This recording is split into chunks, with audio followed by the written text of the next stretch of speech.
ಮೊದಲನೇ ವರ್ಷದ ವಿದ್ಯಾರ್ಥಿಗಳೇ, ನಿಮ್ಗೆಲ್ರಿಗೂ ಸ್ವಾಗತ.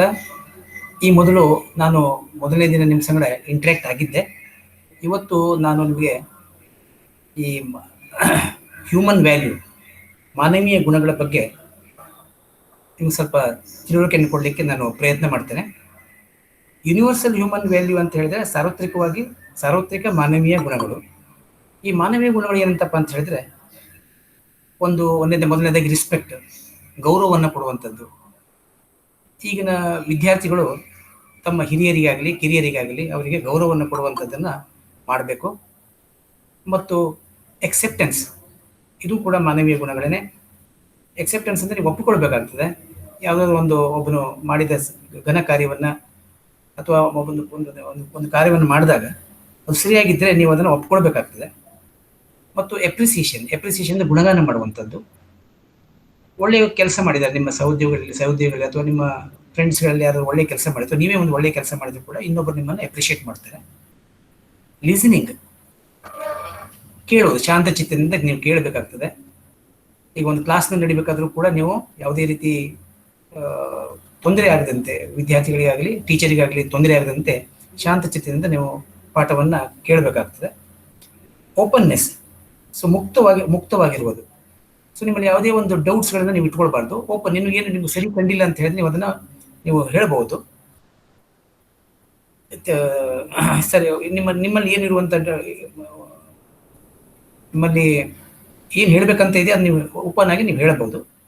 ಲವ್ ಆ್ಯಂಡ್ ಅಫೆಕ್ಷನ್, ಮತ್ತು ಪ್ರೀತಿ ಮತ್ತು ವಿಶ್ವಾಸದಿಂದ ನೀವು ಇರಬೇಕಾಗ್ತದೆ. ಲವ್ ಆ್ಯಂಡ್ ಅಫೆಕ್ಷನ್ ಅಂತ ಹೇಳಿದ್ರೆ ನಿಮ್ಮ ಸಹೋದ್ಯೋಗಿಗಳಲ್ಲೇ ಅಥವಾ ನಿಮ್ಮ ಫ್ರೆಂಡ್ಸ್ ಸಂಗಡಾಗಲಿ ಅಥವಾ ನಿಮ್ಮ ಆಜುಬಾಜಿನ ಜನರ ಹತ್ರ ಒಟ್ಟಿಗಾಗಲಿ ಅಥವಾ ಸಣ್ಣವರಿರ್ಬೋದು ದೊಡ್ಡವರಿರ್ಬೋದು ಪ್ರೀತಿ ಪಾತ್ರರಾಗಿರ್ಬೇಕಾಗ್ತದೆ ನೀವು. ಅದಲ್ಲದೆ ಟ್ರತ್ ಅಂದರೆ ನಂಬಿಕೆ. ಸೊ ಇದು ಕೂಡ ಒಂದು ಹ್ಯೂಮನ್ ವ್ಯಾಲ್ಯೂನೇ. ಟಾಲರೆನ್ಸ್ ಅಂತ ಹೇಳಿದ್ರೆ ಸಹನೆ ಅಥವಾ ತಾಳ್ಮೆ ಅಂತ ಹೇಳ್ಬೋದು. ನೀವು ಸಹನಾಶೀಲತೆ ಇಂದ ಇರಬೇಕಾಗ್ತದೆ. ತಾಳ್ಮೆಯನ್ನು ಎಂದಿಗೂ ತಪ್ಪಬಾರ್ದು, ತಾಳ್ಮೆಯಿಂದ ಹೊರಗೆ ಬರಬಾರ್ದು. ರೈಟ್ ಕಂಡಕ್ಟ್, ಸರಿಯಾದ ಸ್ವಭಾವದಿಂದ ವರ್ತಿಸಬೇಕಾಗ್ತದೆ ನೀವು. ನಾನ್ ವೈಲೆನ್ಸ್ ಅಂದರೆ ಯಾವುದೇ ಒಂದು ಸಮಾಜಘಾತುಕ ಕೆಲಸಗಳಲ್ಲಿ ತೊಡಕೊಳ್ಳದೆ ನಿಮ್ಮನ್ನು ನೀವು ಸಮಾಜದ ಅಭಿವೃದ್ಧಿಯಲ್ಲಿ ತೊಡಗಿಸ್ಕೊಳ್ಬೇಕು. ಈಗ ಪೀಸ್, ಶಾಂತತೆ, ಪೀಸ್ ಅಂದರೆ ಶಾಂತತೆ. ಈಗ ನಮ್ಮಲ್ಲಿ ನೀಡ್ ಅಂತ ಹೇಳ್ಬೋದು. ನಿಮ್ಮ ಬೇಕು ನಿಮ್ಗೆ ಏನು ಬೇಕು, ನಿಮ್ಗೆ ಏನು ಬೇಕಾಗಿದೆ ಅದಕ್ಕೆ ನಾವು ನೀಡ್ ಅಂತ ಹೇಳ್ತೇವೆ. ಅದು ನೀಡು ಟೆಂಪ್ರರಿ, ನಿಮ್ಗೆ ನೀಡಿಗೆ ಅದು ಎಂಡ್ಲೆಸ್. ಯಾವಾಗ ಸಿವಿಲೈಸೇಷನ್ ಸ್ಟಾರ್ಟ್ ಆಯಿತು, ಮೊದಲು ಮಾನವನು ಪ್ರಾಣಿಗಳನ್ನು ಭೇಟಿ ಮಾಡಿ ಆಹಾರವನ್ನು ತೆಗೆದುಕೊಳ್ತಾ ಇದ್ದ. ಆಮೇಲೆ ಅವ್ನು ನೀಡ್ ಜಾಸ್ತಿ ಆಯಿತು, ಅವನಿಗೆ ಪ್ರೈವಸಿ ಬೇಕಾಯಿತು, ಒಂದು ಶೆಲ್ಟರ್ ಬೇಕಾಯಿತು. ಬಿಸಿಲು ಗಾಳಿಗಳಿಂದ ಮಳೆಗಳಿಂದ ರಕ್ಷಿಸಿಕೊಳ್ಳಲಿಕ್ಕೆ ಅವನಿಗೆ ಒಂದು ಶೆಲ್ಟರ್ ಬೇಕಾಯಿತು, ಒಂದು ಗುಡಿಸಲನ್ನು ಕಟ್ಟಿಕೊಂಡವನು. ಹಾಗೆ ಅವನು ಕಟ್ಟ ನಂತರ ಅವನಿಗೆ ಪೂರಕವಾದ ಅವನಿಗೆ ಇನ್ನಿತರ ಸೌಲಭ್ಯಗಳು ಬೇಕಾಯಿತು.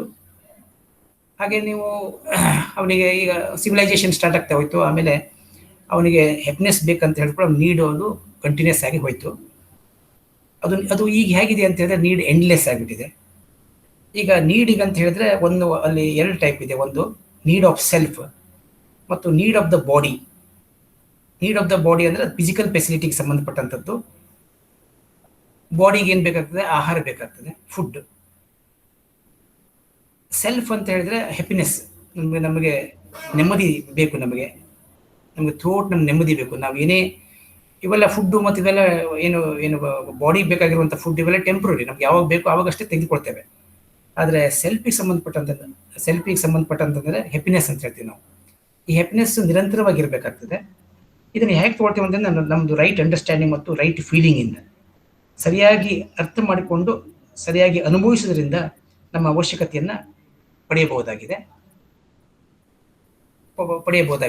ವಿದ್ಯಾರ್ಥಿಗಳೇ ಗಮನಿಸಿ, ನಾವು ಈ ಹ್ಯೂಮನ್ ವ್ಯಾಲ್ಯೂವನ್ನು ನಿಗ್ಲೆಕ್ಟ್ ಮಾಡ್ತೇವೆ. ಹ್ಯೂಮನ್ ವ್ಯಾಲ್ಯೂನೇ ಇಲ್ಲದೇ ಇದ್ರೆ ನಾವು ಈ ಬದುಕಿಗೆ ಏನೂ ಪ್ರಯೋಜನವಿಲ್ಲ. ನಮ್ಮ ಹತ್ರ ಎಷ್ಟೇ ಹಣ ಇರ್ಬೋದು, ಆದರೆ ಹ್ಯೂಮನ್ ವ್ಯಾಲ್ಯೂ ಇಲ್ಲದೇ ಇದ್ರೆ ಅದರಿಂದ ಏನು ಪ್ರಯೋಜನ ಆಗ್ತದೆ? ಆದ್ದರಿಂದ ನಾವು ಹ್ಯೂಮನ್ ವ್ಯಾಲ್ಯೂವನ್ನು ನಮ್ಮ ನಿಜ ಜೀವನದಲ್ಲಿ ಅಳವಡಿಸಿಕೊಂಡು ನಾವು ಪ್ರಗತಿಯನ್ನು ಹೊಂದಬೇಕು.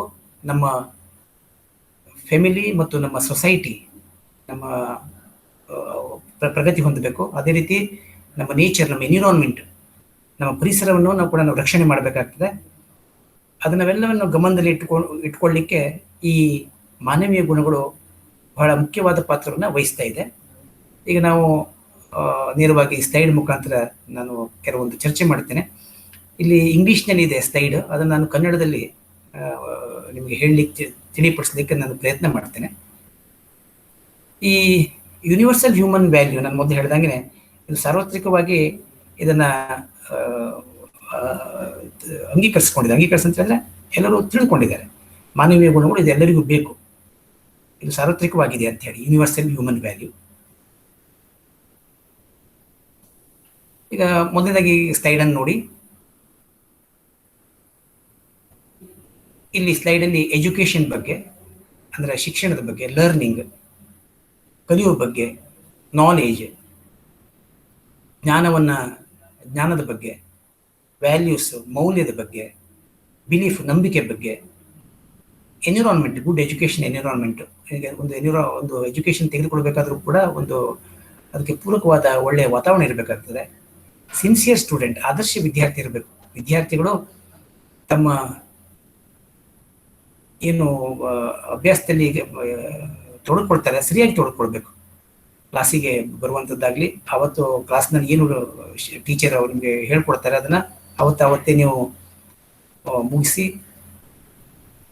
ಅದನ್ನು ಯಾವುದೇ ರೀತಿ ಪೆಂಡಿಂಗ್ ಇಟ್ಕೊಳ್ದೇನೆ ಮತ್ತು ತನಗೆ ಗೊತ್ತಿಲ್ಲದಂಥ ವಿದ್ಯಾರ್ಥಿಗೆ ನಾಲೆಜನ್ನು ಶೇರ್ ಮಾಡಿಕೊಡುವಂಥದ್ದು ಮತ್ತು ಶಿಕ್ಷಕರೊಟ್ಟಿಗೆ ಒಳ್ಳೆಯ ಬಾಂಧವ್ಯವನ್ನು ಇಟ್ಕೊಳ್ಳುವಂಥದ್ದು ಮತ್ತು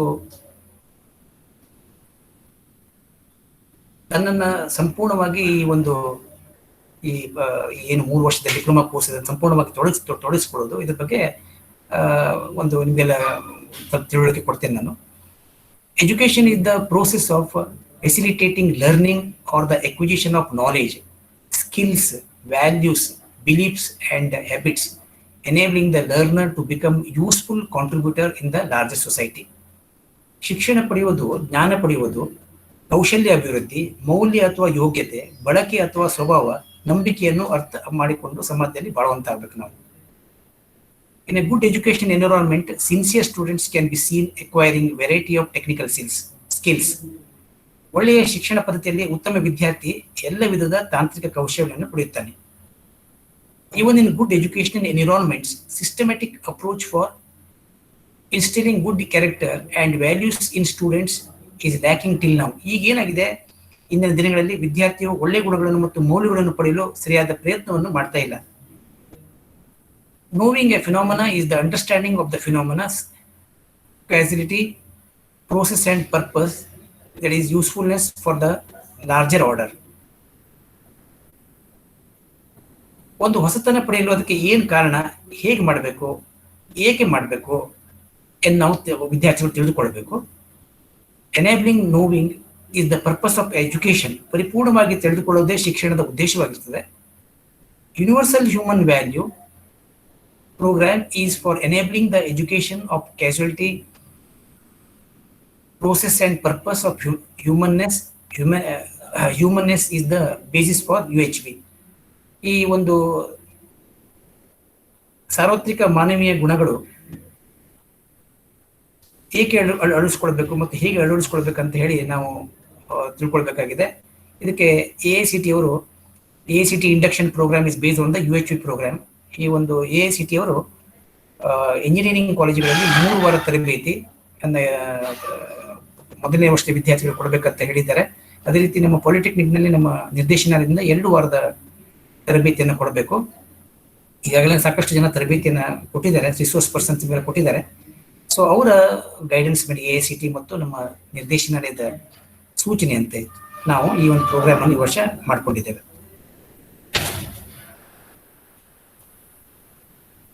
education for human values. After certain age education cannot be imposed. ಈಗ ವರ್ಷ ಆಗ್ತಾ ಹೋದಂಗೆ, ನಮ್ಮ ವಯಸ್ಸು ಆಗ್ತಾ ಹೋದಂಗೆ ನಾವು ಎಜುಕೇಶನ್ ಅನ್ನು ನಾವು ಇಂಪೋಸ್ ಮಾಡ್ಲಿಕ್ಕೆ ಆಗಲ್ಲ. ಮಾನವೀಯ ವಯಸ್ಸು ಮೀರಿದಾಗ ಶಿಕ್ಷಣವನ್ನು ನಾವು ಪಡೆಯಲಾಗುವುದಿಲ್ಲ. Willingness is most important in education for the learner. ಕಲಿಯುವುದನ್ನ ಸ್ವಪ್ರೇರಣೆಯಿಂದ ಶಿಕ್ಷಣವನ್ನು ಪಡೆಯಬೇಕು. Willingness comes from inspiration. ಸ್ವಪ್ರೇರಣೆಯು ದೈವಿ ಪ್ರೇರಣೆಯಿಂದ ಅಥವಾ ಹೃದಯಾಂತರದಿಂದ ಬರುತ್ತದೆ. Inspiration requires understanding supported by evidence in conduct of the teacher. ಇಲ್ಲಿ ಶಿಕ್ಷಕರ ಪಾತ್ರ ಬಹಳ ಮುಖ್ಯವಾಗಿದೆ. ಶಿಕ್ಷಕರ ಸಹಾಯದಿಂದ ಇನ್ಸ್ಪಿರೇಷನ್ ಹೆಚ್ಚಿಸಿಕೊಳ್ಳಬಹುದಾಗಿದೆ. Aspects of human living. ಈಗ ಆಸ್ಪೆಕ್ಟ್ಸ್ ಆಫ್ ಹ್ಯೂಮನ್ ಲಿವಿಂಗ್ ಅಲ್ಲಿ ವರ್ಕ್, ಬಿಹೇವಿಯರ್, ಇಂಟೆಲೆಕ್ಟ್, ಸ್ಪಿರಿಚುವಲ್ ಅಂತ ಹೇಳಿ ಈ 4 ಭಾಗಗಳಿವೆ. ಒಂದನೇದಾಗಿ ವರ್ಕ್, ಆಕ್ಯುಪೇಷನಲ್ ಆಸ್ಪೆಕ್ಟ್. ಅವನು ಹೇಗೆ ಕೆಲಸ ಮಾಡ್ತಾನೆ, ವರ್ಕ್ ನೋಡಿ. ಪ್ರತಿಯೊಬ್ಬರು ಕೆಲಸದಲ್ಲಿ ತೊಡಗಿಕೊಳ್ತಾರೆ. ಅವನು ನೌಕರಿ ಮಾಡ್ತಾ ಇರ್ಬೋದು, ಅಥವಾ ವಿದ್ಯಾರ್ಥಿಗಳು ಅವ್ರ ಕೆಲಸ ಏನಂತ ಹೇಳಿದ್ರೆ ತರಗತಿಗಳಿಗೆ ಬಂದು ಸಿಸ್ಟಮ್ಯಾಟಿಕ್ ಆಗಿ ಸ್ಟಡಿ ಮಾಡಿ ಪರೀಕ್ಷೆಯನ್ನ ಚೆನ್ನಾಗಿ ಮಾಡುವಂಥದ್ದು, ಮತ್ತು ಪಾಲಕರಿಗೆ ಮತ್ತು ಶಿಕ್ಷಕರ ಗೌರವಕ್ಕೆ ಪಾತ್ರರಾಗಬೇಕಾಗ್ತದೆ. ಬಿಹೇವಿಯರ್ ಅವನ ಸ್ವಭಾವ, ವಿದ್ಯಾರ್ಥಿಯ ಸ್ವಭಾವ ಏನು, ಇಂಟರ್ಪರ್ಸನಲ್ ಎಮೋಷನಲ್ ಆಸ್ಪೆಕ್ಟ್, ಅವನ ಸ್ವಭಾವ ಏನು. ಇಂಟೆಲೆಕ್ಟ್, ಸೈಕಾಲಜಿಕಲ್ ಎಟಿಟ್ಯೂಡ್ ಆಸ್ಪೆಕ್ಟ್ ಅಂತ ಹೇಳ್ತೇವೆ ನಾವು, ಅವನ ಬುದ್ಧಿಶಕ್ತಿ ಏನು. ಸ್ಪಿರಿಚುವಲ್, ರಿಯಲೈಸೇಷನ್ ಆಸ್ಪೆಕ್ಟ್, ಮಾನಸಿಕ ಅಥವಾ ಬೌದ್ಧಿಕವಾಗಿ ಅವನ ಕಾರ್ಯ ಏನು, ಇದ್ರ ಬಗ್ಗೆ ನಾವು ತಿಳಿದುಕೊಳ್ಬೇಕು. ಈಗ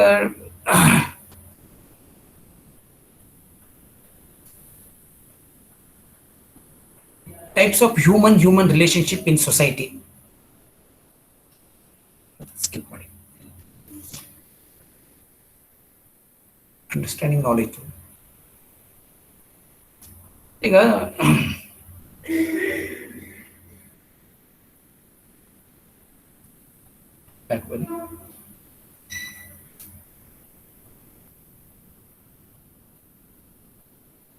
next previous.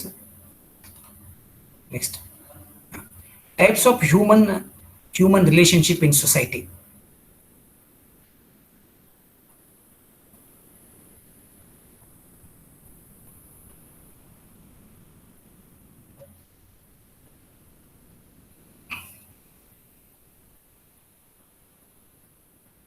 Next, types of human relationship in society. ಇಲ್ಲಿ ಮನುಷ್ಯರ ಸಂಬಂಧ ಮತ್ತು ಈ ಸಮಾಜದಲ್ಲಿ ಯಾವ ರೀತಿ ಇರ್ತದೆ ಅಂತ ಇಲ್ಲಿ ಡೀಟೇಲ್ ಆಗಿ ಕೊಟ್ಟಿದ್ದೇವೆ. ಹಸ್ಬೆಂಡ್ ವೈಫ್ ರಿಲೇಶನ್ಶಿಪ್ ಅಲ್ಲಿ ದೃಷ್ಟಿಕೋನ ಸಾಮಾನ್ಯವಾಗಿ ಒಂದೇ ಇರ್ತದೆ. ಈಗ ಸಮಾಜದಲ್ಲಿ ಮನುಷ್ಯರೊಂದಿಗೆ ಇರುವ ಸಂಬಂಧವನ್ನ ನಾವು ಇಲ್ಲಿ ಹೈಲೈಟ್ ಮಾಡಿದ್ದೇವೆ.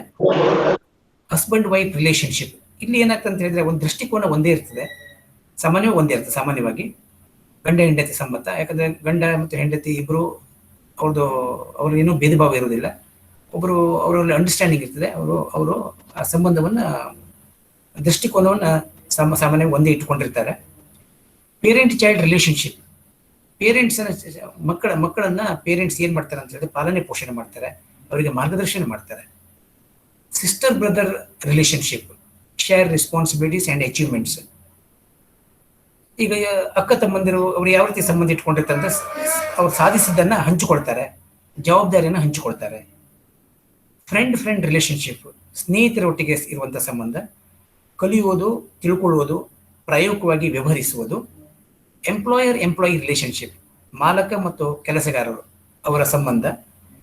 ಅವರೊಟ್ಟಿಗೆ ಮಾಲಕನು ಕೆಲಸ ಮಾಡ್ತಾನೆ ಮತ್ತು ಕೆಲಸಗಾರರು ಕೆಲಸ ಮಾಡ್ತಾರೆ, ಸೊ ಒಟ್ಟಿಗೆ ಕೆಲಸ ಮಾಡ್ತಾರೆ, ಸೊ ವರ್ಕ್ ಟುಗೆದರ್ ಅಂತ ಹೇಳ್ತೀವಿ ನಾವು. Teacher student relationship, education related matters ಅದು. ಟೀಚರ್ ಸ್ಟೂಡೆಂಟ್ ರಿಲೇಶನ್ಶಿಪ್, ಶಿಕ್ಷಕರು ಮತ್ತು ವಿದ್ಯಾರ್ಥಿಗಳ ಸಂಬಂಧ. ಶಿಕ್ಷಕರು ಮತ್ತು ಗುರು ಶಿಷ್ಯರ ಸಂಬಂಧ ಮೊದಲು ಈಗ ನಾವು ಹಿಂದೆ ನೋಡಿದಾಗ ಪ್ರಕಾರ ನಮ್ಮಲ್ಲಿ ಒಂದು ವಿದ್ಯಾರ್ಥಿಗಳಿಗೆ ಶಿಸ್ತಿತ್ತು, ಗೌರವ, ಶಿಕ್ಷಕರಿಗೆ ಬಹಳ ರೆಸ್ಪೆಕ್ಟ್ ಕೊಡ್ತಾ ಇದ್ವಿ ನಾವು. ಆದರೆ ಈಗ ಹೇಗೆ ಇದೆ ಅಂತ ಹೇಳಿದ್ರೆ ಅದು ಸ್ವಲ್ಪ ಹದಗೆಟ್ಟಿದೆ ಅಂತ ಅನಿಸ್ತದೆ. ಟೀಚರ್ ಮತ್ತು ಸ್ಟೂಡೆಂಟ್ ರಿಲೇಶನ್ಶಿಪ್ ಸ್ವಲ್ಪ ಹದಗೆಟ್ಟಿದೆ. ಅದಕ್ಕೆ ಬೇರೆ ಬೇರೆ ಕಾರಣಗಳಿರ್ಬೋದು. ಈ ಸಂಬಂಧ ನಿರಂತರವಾಗಿರಬೇಕು ಮತ್ತು ಶೈಕ್ಷಣಿಕ ವಿಷಯಗಳಿಗೆ ಸಂಬಂಧಿಸಿದ್ದನ್ನ ಇಬ್ಬರೂ ಒಟ್ಟಿಗೆ ಕೂಡಿ ನಿಭಾಯಿಸಬೇಕಾಗ್ತದೆ. ಹಾಗೆ institutional relationship, product service related. ಒಂದು ಶೈಕ್ಷಣಿಕ ಚಟುವಟಿಕೆ ಅದರದ ಮೂಲ ಉದ್ದೇಶ ಏನಂತ ಹೇಳಿದ್ರೆ ಒಂದು ಸೇವೆ ನೀಡುವುದು, ವಿದ್ಯಾರ್ಥಿಗಳಿಗೆ ಸೇವೆ ನೀಡಬಹುದು. ಯಾರು ಸ್ಟೇಕ್ ಹೋಲ್ಡರ್ಸ್ ಇರ್ತಾರೆ ಅವರಿಗೆ ಒಂದು ಆ ಮಕ್ಕಳಿಗೆ ಒಂದು ವಿದ್ಯಾಭ್ಯಾಸ ಕಲೀಲಿಕ್ಕೆ ಪೂರಕವಾದ ವಾತಾವರಣವನ್ನು ನಿರ್ಮಿಸಿಕೊಡೋದಾಗಿದೆ. Understanding human beings. ಈಗ ನಾವು ಮೊದಲನೇದಾಗಿ ಜನರ ಸ್ವಭಾವವನ್ನು ನಾವು ಅರಿತುಕೊಳ್ಬೇಕಾಗ್ತದೆ. ಜನರ ಸ್ವಭಾವವನ್ನು ಅರಿತುಕೊಳ್ಳದೇನೆ ನಾವು ಏನು ಮಾಡ್ಲಿಕ್ಕೆ ಸಾಧ್ಯ ಇಲ್ಲ. ಒಬ್ಬರು ಸಿಟ್ಟು ಮಾಡಿರ್ತಾರೆ, ಆ್ಯಂಗರ್ ಇರ್ತಾರೆ, ಮತ್ತೊಬ್ಬರು ಶಾಂತ ಇರ್ತಾನೆ. ಮತ್ತು ಬೇರೆ ಬೇರೆ ಟೈಪ್ನ ಬಿಹೇವಿಯರ್ ಇರ್ತವೆ ಮನುಷ್ಯನಲ್ಲಿ. ಅವರ ಬಿಹೇವಿಯರನ್ನು ನಾವು ತಿಳ್ಕೊಂಡಿರ್ಬೇಕಾಗ್ತದೆ. Human beings are a unit of knowledge order. ಮಾನವರು ಬುದ್ಧಿವಂತರು, ಅವರು ಜ್ಞಾನ ಪಡೆದುಕೊಳ್ಳೋರಾಗಿರ್ತಾರೆ. Humans live through decision making. All our decisions are for achieving lasting happiness. ಈಗ ನಿರ್ಧಾರ ತೆಗೆದುಕೊಳ್ಳುವವರು ಯಾರು? Human beings. ಅವರೇ ನಿರ್ಧಾರ ತೆಗೆದುಕೊಳ್ತಾರೆ ಮತ್ತು ಆ ನಿರ್ಧಾರದಿಂದ ಅವರು ಆನಂದವನ್ನು ಪಡೀತಾರೆ. Every human is a composite of the conscious aspect, jeevan ಅಂದ್ರೆ self, and the physical, chemical, biological aspect ಅಂದ್ರೆ body. Jeevan is a unit, body is also A unit. Jeevan is A primary unit and it utilises the body for learning, it is self development and expressing. So self ಮತ್ತು body ಇದು ಒಂದೇ ನಾಣ್ಯದ ಎರಡು ಮುಖಗಳು. Self ಅಂದ್ರೆ ನನ್ನ, ನಾನು, ನನ್ನ ಅಂತ ಹೇಳ್ತೀವಿ. ಬಾಡಿ ಅಂದ್ರೆ ಶರೀರ. ನಮ್ಮ ಹ್ಯಾಪಿನೆಸ್ ಸಲುವಾಗಿ ನಾವು ಸೆಲ್ಫ್ ಅನ್ನು, ನಾವು ಬಾಡಿ, ನಮ್ಮ ಶರೀರವನ್ನು ಉಪಯೋಗಿಸ್ಕೊಳ್ತೇವೆ. Decision making ability is in jeevan ಅಥವಾ ಸೆಲ್ಫ್ ಅಂತ ಹೇಳ್ತೀವಿ. And jeevan makes decisions for itself and as well as for the body.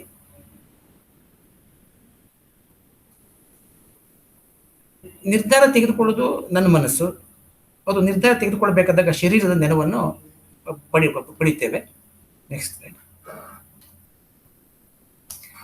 Understanding knowledge. ಇದು ಎರಡು ಟೈಪ್ ನಾಲೆಜ್ ಇದೆ. ಒಂದು ನೋಡಿ, ಈಗ ನಾವು ನಮ್ಮಷ್ಟಕ್ಕೆ ನಾವು ಒಂದು 3 ಕ್ವಶನ್ ಅನ್ನು ಕೇಳ್ಕೊಳ್ಬೇಕಾಗಿದೆ. What am I, what is the world, what is happiness. ನಾನು ಯಾರು, ಜಗತ್ತು ಏನಿದೆ ಅಥವಾ ಜಗತ್ತು ಹೇಗಿದೆ, ಹ್ಯಾಪಿನೆಸ್ ಅಂದರೆ ಏನು. ಸೊ ಈಗ ವಾಟ್ ಆಮ್ ಐ ಅಂದರೆ ಅದು ನನಗೆ ಸಂಬಂಧಪಟ್ಟಂಥದ್ದು. ವಾಟ್ ಈಸ್ ದ ವರ್ಲ್ಡ್, ಅದು ಜಗತ್ತಿಗೆ ಸಂಬಂಧಪಟ್ಟಂಥದ್ದು. ವಾಟ್ ಈಸ್ ಹ್ಯಾಪಿನೆಸ್, ಪ್ರತಿಯೊಬ್ಬರು, everybody needs happiness in is life. ಪ್ರತಿಯೊಬ್ಬನು ತಾನು ಹ್ಯಾಪಿಯಾಗಿರಬೇಕು. ನಮ್ಮ ಧ್ಯೇಯೋದ್ದೇಶ ನಾನು ಹ್ಯಾಪಿ ಇರಬೇಕು. ನಂಬಿದಂಥವ್ರು ಅಥವಾ ನನ್ನಂತೆ ಉಳಿದವರು ಕೂಡ ಹ್ಯಾಪಿಯಾಗಿರ್ಬೇಕು. ಈ ಒಂದು ಉದ್ದೇಶ ಇಟ್ಕೊಳ್ಬೇಕು. ಒಬ್ರಿಗೊಬ್ರು ಸಹಾಯ ಮಾಡಿಕೊಡುವಂಥದ್ದು. ಒಬ್ರಿಗೊಬ್ಬರು ಸಹಾಯ ಮಾಡಿಕೊಂಡ್ರೆ ಅದರಂತ ನಿಮಗೆ ನೆಮ್ಮದಿ ಯಾವುದೂ ಇಲ್ಲ. ನೀವು ಒಂದು ವಿದ್ಯಾರ್ಥಿಗೆ ಅಥವಾ ನಿಮ್ಮ ಒಂದು ಸ್ನೇಹಿತರಿಗೆ ನೀವು ಕಷ್ಟ ಕಾಲದಲ್ಲಿ ನೆರವಾದರೆ ಅವನು ನಿಮ್ಮನ್ನು ಎಂದಿಗೂ ಮರೆಯುವುದಿಲ್ಲ ಅವನು.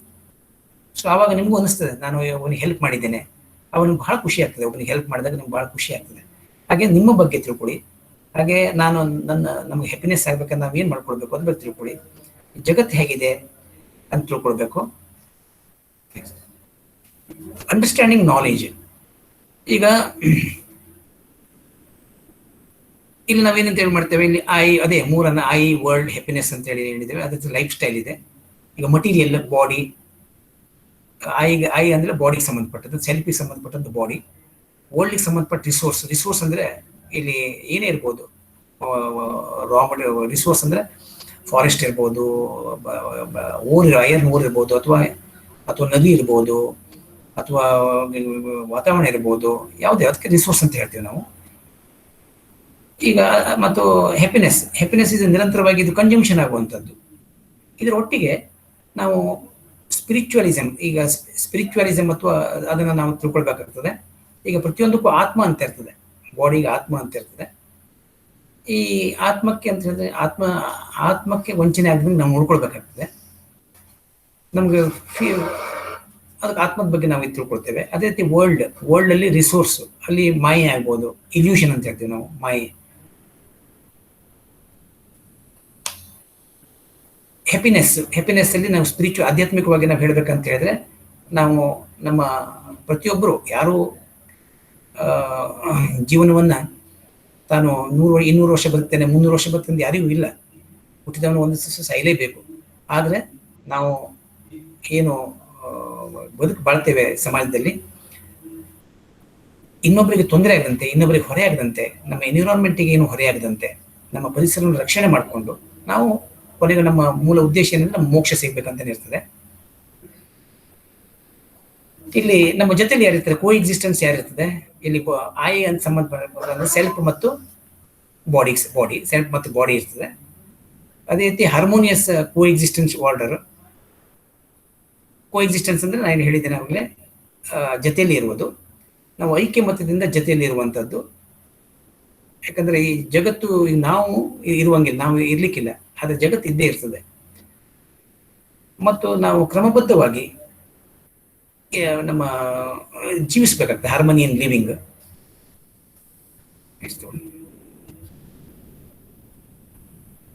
ಈಗ ನೇಚರ್ಸ್ ಆರ್ಡರ್ಲೆಸ್ ಆನ್ ಎ ಪ್ಲಾನೆಟ್, ಈ ಸೃಷ್ಟಿಯ ಕ್ರಮಬದ್ಧವಾದ ಈ ಗ್ರಹ ಅಂದ್ರೆ ಭೂಮಿ ಒಂದು ಗ್ರಹ, ಇದರಲ್ಲಿ ನಾವು 4 ಆರ್ಡರ್ ಅಂತದ್ದು: material order, biological order, animal order, knowledge order. So material order, ಅದಕ್ಕೆ material order all things made up of matter, ವಸ್ತುಗಳಿಂದ ಆಗಿರುವಂಥದ್ದು.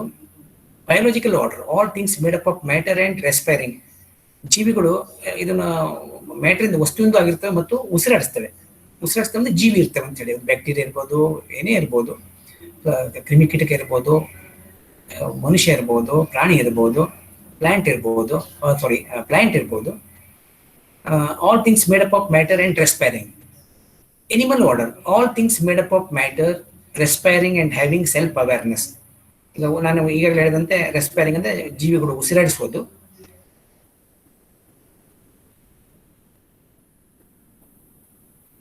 ಮತ್ತು knowing order, knowledge order all things made up of matter, respiring, self aware and having awareness of purpose. So ಸ್ವಂತ ತಿಳುವಳಿಕೆಗಾಗಿ ನಾವು ತಿಳ್ಕೊಳ್ಳುವಂಥದ್ದು.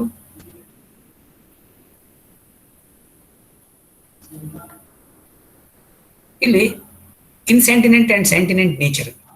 ಇನ್ಸೆಂಟಿನೆಂಟ್ and sentient nature. Sentient nature ಅಂದ್ರೆ ಜ್ಞಾನಯುಕ್ತವಾದ ನಮ್ಮ ಪರಿಸರ. ಅದರಲ್ಲಿ ಯಾವ ಬರ್ತದೆ? ಎನಿಮಲ್ ಆರ್ಡರ್ ಮತ್ತು ನಾಲೆಜ್ ಆರ್ಡರ್ ಬರ್ತದೆ.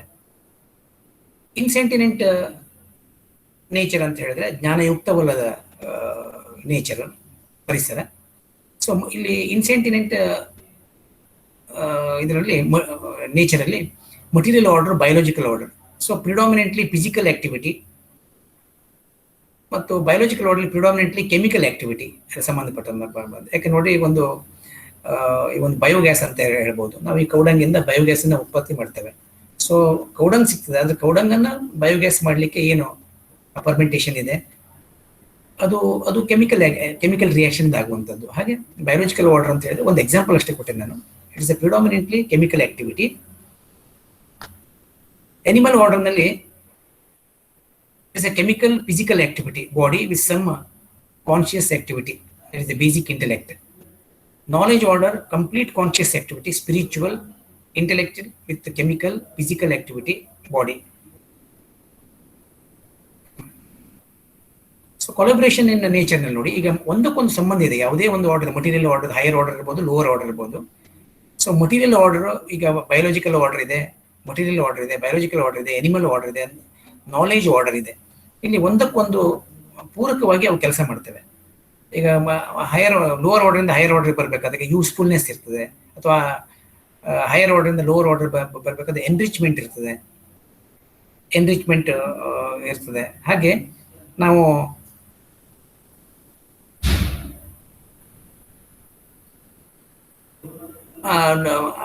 ಒಂದಕ್ಕೊಂದು ಯೂಸ್ಫುಲ್ನೆಸ್ ಇರ್ತವೆ, ಒಂದಕ್ಕೊಂದು ಹೊಂದಿಕೆ ಹಾಕೊಂಡು ಈ 4 ಆರ್ಡರ್ಗಳಿವೆ: material order, biological order, animal order, knowledge order ಅಂತ ಹೇಳಿ. ಸೊ ಈಗ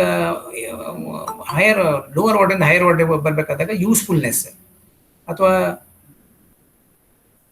ಹೈಯರ್ ಆರ್ಡರ್ ಇಂದ ಲೋವರ್ ಆರ್ಡರ್ ಬರಬೇಕಾದ್ರೆ ಎನ್ರಿಚ್ಮೆಂಟ್, ಒಂದಕ್ಕೊಂದು ಪೂರಕವಾಗಿ ಕೆಲಸ ಮಾಡ್ತವೆ.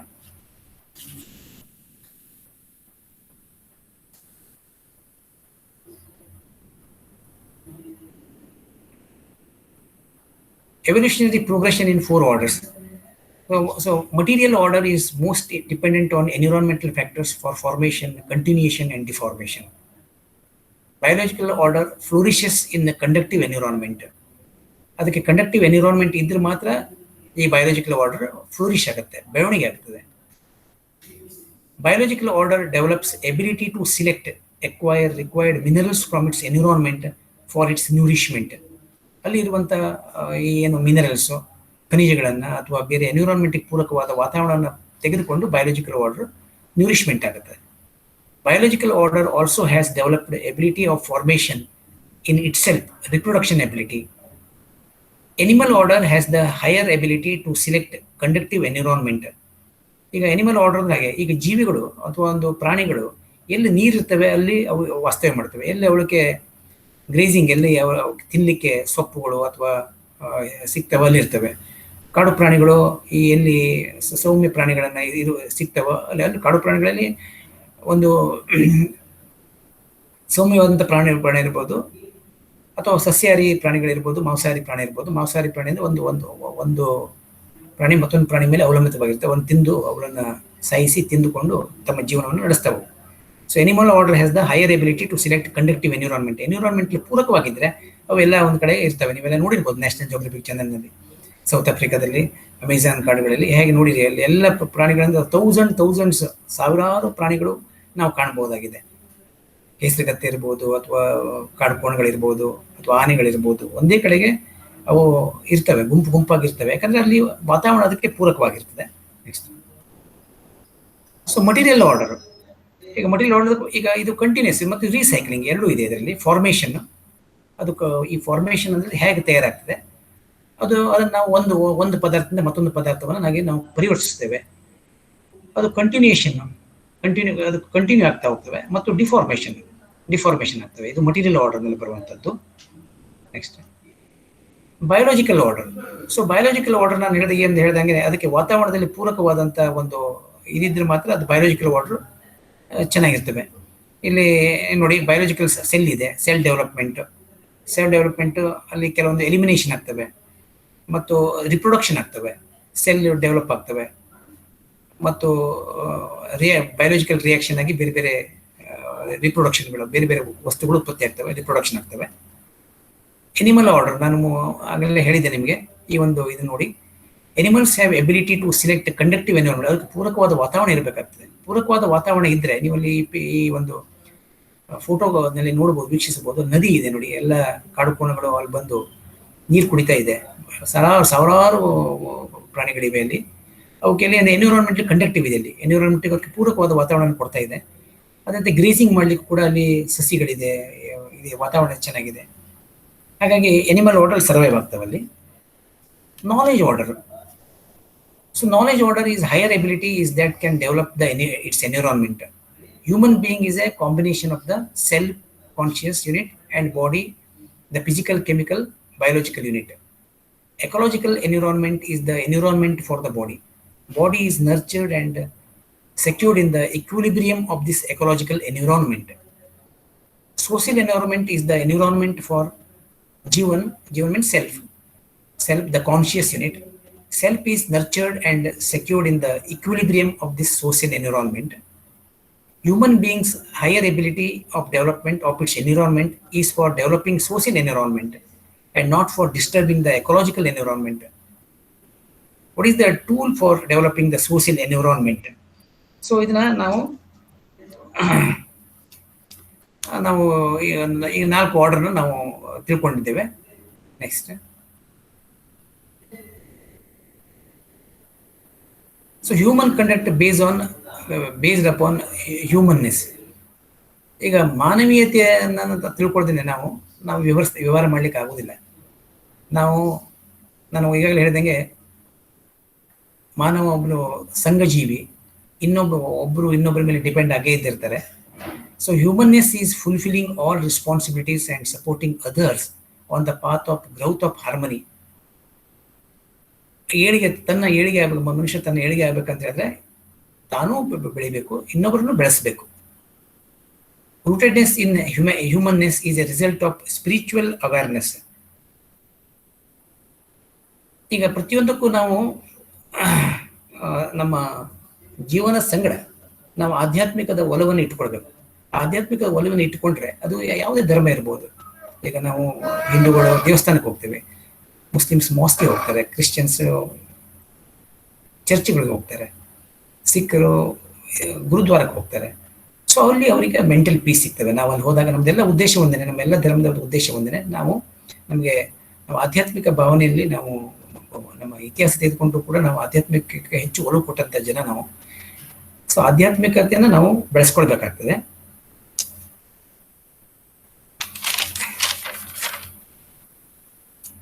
ಇನ್ನು ವ್ಯಾಲ್ಯೂಸ್ ಇನ್ ರಿಲೇಶನ್ಶಿಪ್, ನ್ಯಾಯ, fairness or justness is the fundamental value which results in harmony. Nyaya is fulfilling one's responsibility in relationships and working for enabling others to fulfill their relationship. So ಇಲ್ಲಿ ಒಂದು word ಅಂದರೆ ಇಲ್ಲಿ ರೈಟ್ನೆಸ್ ಅಂದರೆ ನಾವು righteous ಅಂದರೆ ಪುಣ್ಯಶೀಲತೆ.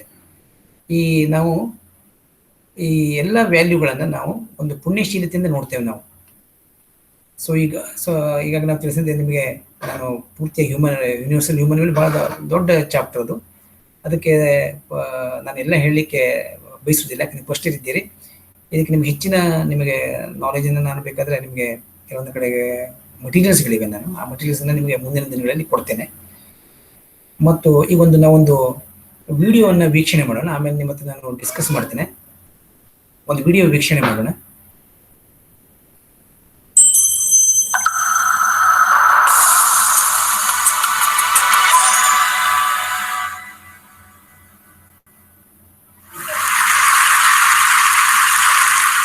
This is a man-made forest. It can spread over acres and acres of area, or it could fit in a small space, as small as your house garden. Age of this forest is just 2 years. I have a forest in backyard of my own house. It attracts a lot of biodiversity.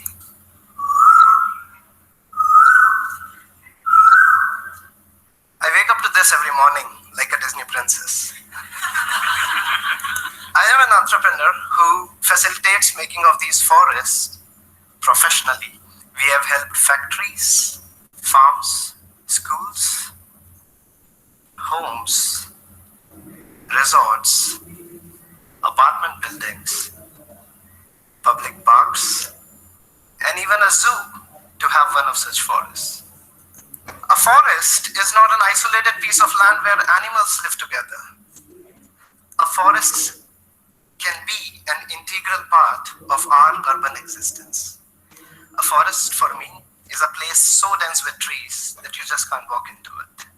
It doesn't matter how big or small they are. Most of the world we live in today was forest. This was before human intervention. Then we built up our cities on those forests, like Sao Paulo, forgetting that we belong to nature as much as 8.4 million other species on the planet. Our habitat stopped being our natural habitat, but not anymore for some of us. Few others and I today make these forests professionally, anywhere and everywhere. I am an industrial engineer. I specialize in making cars. In my previous job at Toyota, I learned how to convert natural resources into products. To give you an example, we would drip the sap out of a rubber tree, convert it into raw rubber, and make a tire out of it, the product. But these products can never become a natural resource again. We separate the elements from nature and convert them into an irreversible state. That's industrial production. Nature, on the other hand, works in a totally opposite way.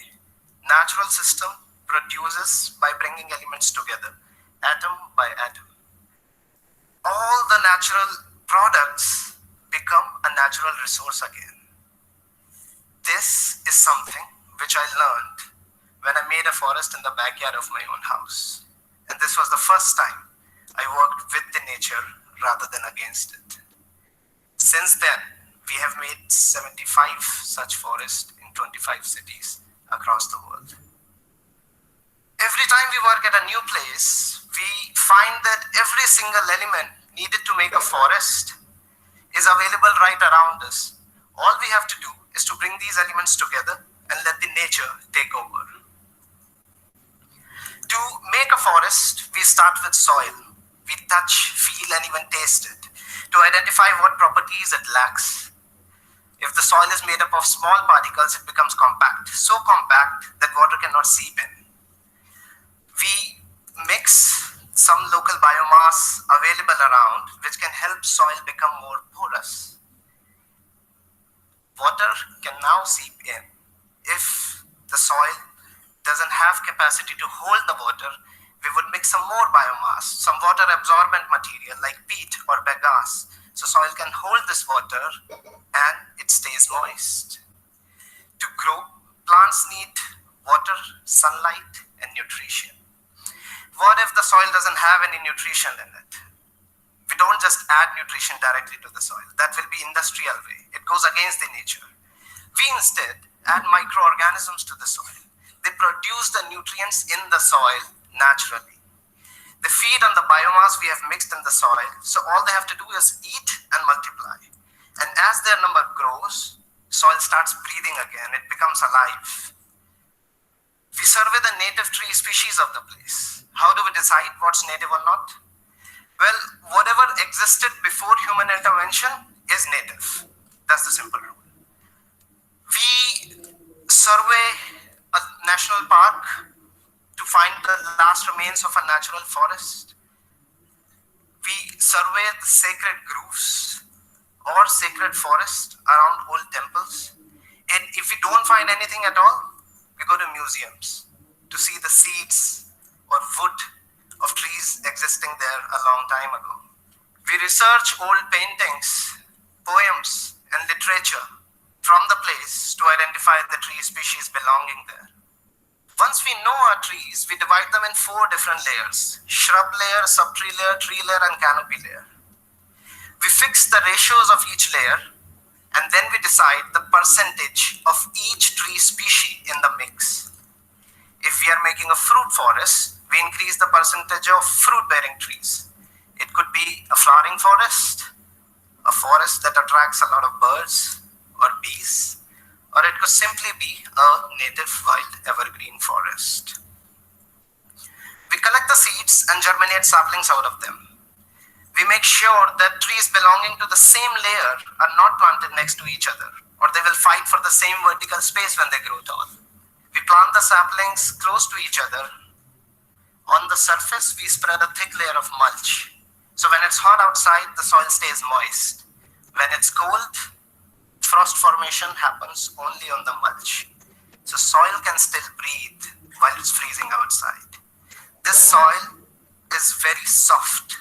So soft that roots can penetrate into it easily, rapidly. Initially, the forest doesn't seem like growing, but it's growing under the surface. In first 3 months, roots reach a depth of 1 meter. These roots form a mesh tightly holding the soil. Microbes and fungi live throughout this network of roots. So if some nutrition is not available in vicinity of a tree, these microbes are going to get the nutrition to the tree. Whenever it rains, magically mushrooms appear overnight. And this means that soil below has a healthy fungal network. Once these roots are established, forest starts growing on the surface. As the forest grows, we keep watering it. For next 2 to 3 years, we water the forest. We want to keep all the water and soil nutrition only for our trees. So we remove the weeds growing on the ground. As this forest grows, it blocks the sunlight. Eventually, the forest becomes so dense that sunlight can't reach the ground anymore. Weeds cannot grow now because they need sunlight as well. At this stage, every single drop of water that falls into the forest doesn't evaporate back into the atmosphere.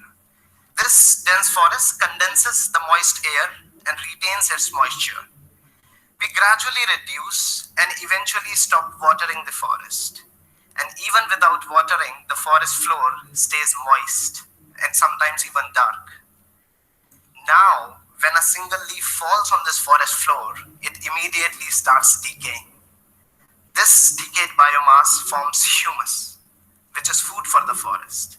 As the forest grows, more leaves fall on the surface, means more humus is produced, means more food, so forest can grow still bigger. and this forest keeps growing exponentially. Once established, these forests are going to regenerate themselves again and again, probably forever.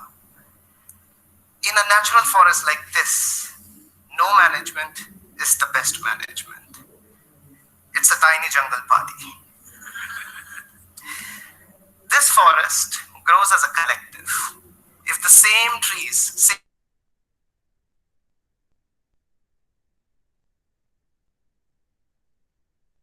recreate a 100-year-old forest in just 10 years.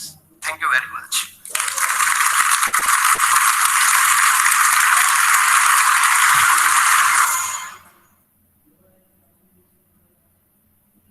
ನೋಡಿದ್ರ ಎಲ್ಲರೂ video ನೋಡಿದ್ರಾ? ಈ ವಿಡಿಯೋದಲ್ಲಿ ಶುಭೇಂದು ಅವರು ಏನು 25 ಸಿಟಿಯಲ್ಲಿ ಒಂದು 75 forest ಮಾಡಿದ್ದಾರೆ. ಅದು ಡೆನ್ಸ್ ಫಾರೆಸ್ಟ್, ಆರ್ಟಿಫಿಷಿಯಲ್ ಫಾರೆಸ್ಟ್ ಮಾಡಿದ್ದಾರೆ. ಅವರು ಇಂಡಸ್ಟ್ರಿಯಲ್ ಇಂಜಿನಿಯರ್, ಅವರು ಇಂಡಸ್ಟ್ರಿಯಲ್ ಇಂಜಿನಿಯರ್ ಆಗಿರೋ by profession industrial engineer. But nature ಬಗ್ಗೆ ಕಾಳಜಿ ಮತ್ತು ನೇಚರಿಂದನೇ ಅವರು ತಮ್ಮ ಬಿಸ್ನೆಸ್ಸನ್ನು ಕಂಡುಕೊಂಡಿದ್ದಾರೆ. ತಾವು ಬೆಳೆದಿದ್ದಾರೆ ಮತ್ತು ತಮ್ಮ ಸರೌಂಡಿಂಗನ್ನು ಕೂಡ ಬೆಳೆಸಿದ್ದಾರೆ. ನಿಜಕ್ಕೂ ಅವ್ರ ಬಗ್ಗೆ ನಮಗೆ ಹೆಮ್ಮೆ ಅನಿಸ್ತಾ ಇದೆ. ಈಗ ನಾನು ಈಗಿಂದನೇ ಹೇಳ್ತೀನಿ, ಯೂನಿವರ್ಸಲ್ ಹ್ಯೂಮನ್ ವ್ಯಾಲ್ಯೂ ಇದೆ. ಅದನ್ನು ನಾವು ಎಂದಿಗೂ ನಮ್ಮ ಟಿಲ್ ವಿ ಸರ್ವೈವ್, ಅಲ್ಲಿ ತನಕ ನಮ್ಮ ಈ ಗುಣವನ್ನು ನಾವು ಗೌರವಿಸಬೇಕು, ಮಾನವೀಯ ಗುಣವನ್ನು ಗೌರವಿಸಬೇಕು. ಮತ್ತು ನಿಮ್ಮ ನಿಜ ಜೀವನದಲ್ಲಿ ಈ ಮೌಲ್ಯಗಳನ್ನು, ಮಾನವೀಯ ಗುಣಗಳ ಮೌಲ್ಯವನ್ನು ರೂಢಿಸಿಕೊಳ್ಳ್ರಿ. ನೀವು ಬೆಳೀರಿ, ನಿಮ್ಮ ಸುತ್ತಮುತ್ತಲವರನ್ನು ಬೆಳೆಸ್ರಿ. ನಿಮ್ಮ ಅವ್ರ ಫ್ರೆಂಡ್ಸ್ ಇರ್ಬೋದು, ಅಥವಾ ನಿಮ್ಮ ನೇಬರ್ ಇರ್ಬೋದು, ಅಥವಾ ಸೊಸೈಟಿ ಸಮಾಜವನ್ನು ಮೇಲ್ತರ್ರಿ. ಡೌನ್ ರೋಡನ್ನು ಯಾರು ಜನ ಇರ್ತಾರೆ ಅವರನ್ನು ಮೇಲೆತ್ರಿ. ಅನಾಥರಿಗೆ ಅಥವಾ ಯಾರಿಗೆ ಸ್ವಾವಲಂಬಿಗಳಿಲ್ಲ ಅಂಥವ್ರನ್ನ ಗುರುತಿಸಿ ನಿಮ್ಮ ಕೈಲಾದಂಥ ಸಹಾಯವನ್ನು ಮಾಡಿರಿ. ಮತ್ತು ನಿಮಗೆ ಇಲ್ಲಿ ಏನಾದರೂ ಡೌಟ್ಸ್ಗಳಿದ್ರೆ ನೀವು ಪ್ರಶ್ನೆಗಳನ್ನು ಕೇಳ್ಬೋದು. ಸ್ಟೂಡೆಂಟ್ಸ್ಗೆ ಡೌಟ್ಗಳಿದ್ರೆ ಅನ್ಮ್ಯೂಟ್ ಮಾಡಿ ಕ್ವಶನ್ ಕೇಳಬಹುದು. ಅನ್ಮ್ಯೂಟ್ ಮಾಡಿ ಕ್ವಶನ್ಗಳನ್ನು ಕೇಳಬಹುದು.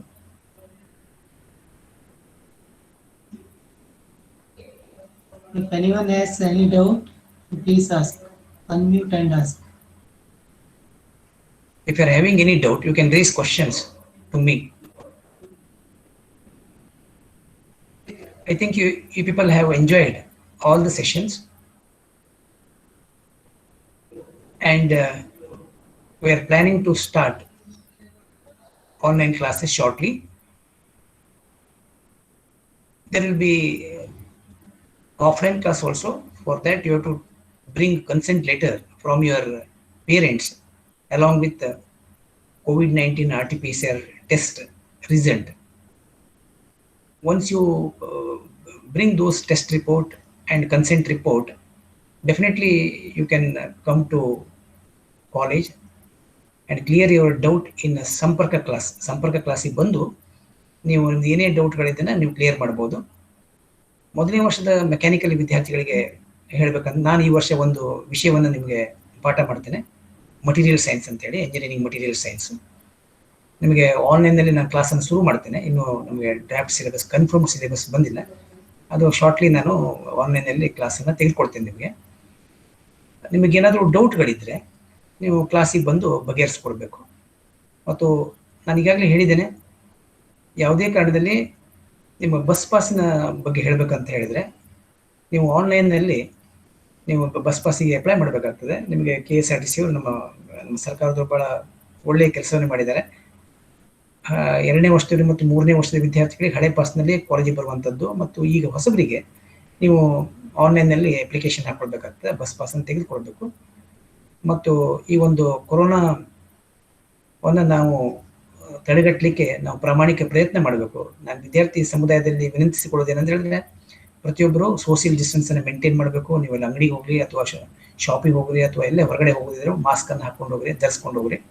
ಮತ್ತು ಸ್ಯಾನಿಟೈಸರನ್ನು ಇಟ್ಕೊಳ್ಬೇಕು. ಮನೆಯಿಂದ ಹೊರಗಡೆ ಹೋದರೆ ಮನೆಗಡೆ ಬಂದ ನಂತರ ಸ್ಯಾನಿಟೈಸರ್ ಹಾಕ್ಕೊಂಡು ಅಥವಾ ಸ್ನಾನ ಮಾಡಿಕೊಂಡು, ಅಂದರೆ ನನಗೆ ಕೊರೋನಾ ಕಂಟ್ರೋಲಿಗೆ ಬಂದಿದೆ. ಸರ್ಕಾರದ ನಿರಂತರ ಪ್ರಯತ್ನದಿಂದಾಗಿ ನಾವು ಈ ಒಂದು ಕಂಟ್ರೋಲ್ ಮಾಡಲಿಕ್ಕೆ ಆಯಿತು, ಸಾಧ್ಯ ಆಯಿತು. ಆದರೂ ಕೂಡ ನಾವು ಎಚ್ಚರದಿಂದ ಇರಬೇಕು. ಕರೋನಾ ಇಲ್ಲ ಅಂತ ಹೇಳಿ ಇದು ಮಾಡೋದಲ್ಲ, ನಾವು ಭಾಳ ಎಚ್ಚರದಿಂದ ಇರಬೇಕು.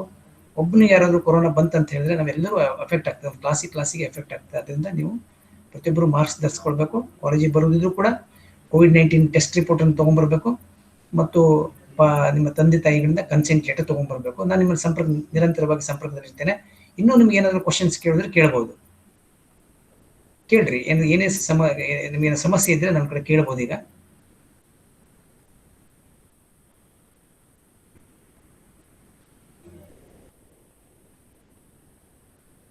ಮತ್ತು ನಿಮ್ಮದು ಎಕ್ಸಾಮಿನೇಷನ್ ಫಾರ್ಮನ್ನು ನಾವು ಅಡ್ಮಿಷನ್ ಟೈಮಿಗೆ ನೀವು ತುಂಬಿರಲಿಲ್ಲ. ಈಗ ನೀವು ಎಕ್ಸಾಮಿನೇಷನ್ ಫಾರ್ಮನ್ನು ಅಂದರೆ ಈ ಫಸ್ಟ್ ಸೆಮಿಸ್ಟರ್ ನಮ್ಮಲ್ಲಿ ಡಿಪ್ಲೊಮಾದ ಯಾವ ರೀತಿ ಇರುತ್ತೆ ಅಂತ ಹೇಳಿದ್ರೆ, ನಾವು ಅಡ್ಮಿಷನ್ ಟೈಮಿಗೆ ನಾವು ಎಕ್ಸಾಮಿನೇಷನ್ ಫಾರ್ಮ್ ತುಂಬಿಸ್ಕೊಳ್ತೇವೆ. ಈ ಸಲ ಏನಾಗಿದೆ ಅಂತ ಹೇಳಿದ್ರೆ ಭಾಳ 1 ತಿಂಗಳು 2 ತಿಂಗಳು ನಡೀತು. ಈಗ ನಾವು ಎಕ್ಸಾಮಿನೇಷನ್ ಫಾರ್ಮನ್ನು ತುಂಬಿಸ್ಕೊಳ್ತಾ ಇದ್ದೀವಿ. ಕಾಲೇಜಿಗೆ ಬಂದು ದಂಡದ ಕಟ್ಟದೇ ಇದ್ದಾಗೆ ನೋಡ್ಕೊಳ್ರಿ. ಕಾಲೇಜಿಗೆ ಬಂದು ನೀವು ಮಾಡ್ಕೊಳ್ಳಿ, ಎಕ್ಸಾಮಿನೇಷನ್ ಫಾರ್ಮನ್ನು ತುಂಬ್ರಿ. ನಿಮಗೆಲ್ಲ ಕಾಲೇಜಿನಲ್ಲಿ ಅಸಿಸ್ಟ್ ಮಾಡ್ತಾರೆ, ಆಫೀಸ್ನಲ್ಲಿ ಅಸಿಸ್ಟ್ ಮಾಡ್ತಾರೆ. ಏನು ಪ್ರಶ್ನೆ ಇಲ್ವಾ ನಿಮ್ಮದು? ಯಾರ್ದು? ಹೇಗೆ ಅನಿಸ್ತು ನಿಮ್ಗೆ ಇವತ್ತು? ವಿಡಿಯೋವನ್ನು ವಾಚ್ ಮಾಡಿದ್ದೀರಾ? ಯಾರು ವಿಡಿಯೋದ ಬಗ್ಗೆ ಯಾರಾದರೂ ಕಮೆಂಟ್ಸ್ ಇದ್ರೆ ಹೇಳಿ. ಅಡ್ಮಿಟ್ ಮಾಡ್ಕೊಂಡಿದ್ದಾರಲ್ಲ, ಅನ್ಮ್ಯೂಟ್ ಮಾಡಿ ಕಮೆಂಟ್ಸ್ ಇದ್ರೆ ಹೇಳ್ಬೋದು. ವಿಡಿಯೋದ ಬಗ್ಗೆ ಏನಾದರೂ ಹೇಳೋದಿದ್ರೆ ಅನ್ಮ್ಯೂಟ್ ಮಾಡಿ ಮಾತಾಡಿ. ಯಾವುದಿಲ್ಲ ಕಮೆಂಟ್ಸ್ ಇಲ್ಲ. ಭಾಳ ಕಡಿಮೆ ಜನ ಪಾರ್ಟಿಸಿಪೇಟ್ ಮಾಡಿದ್ದೀರಲ್ಲ.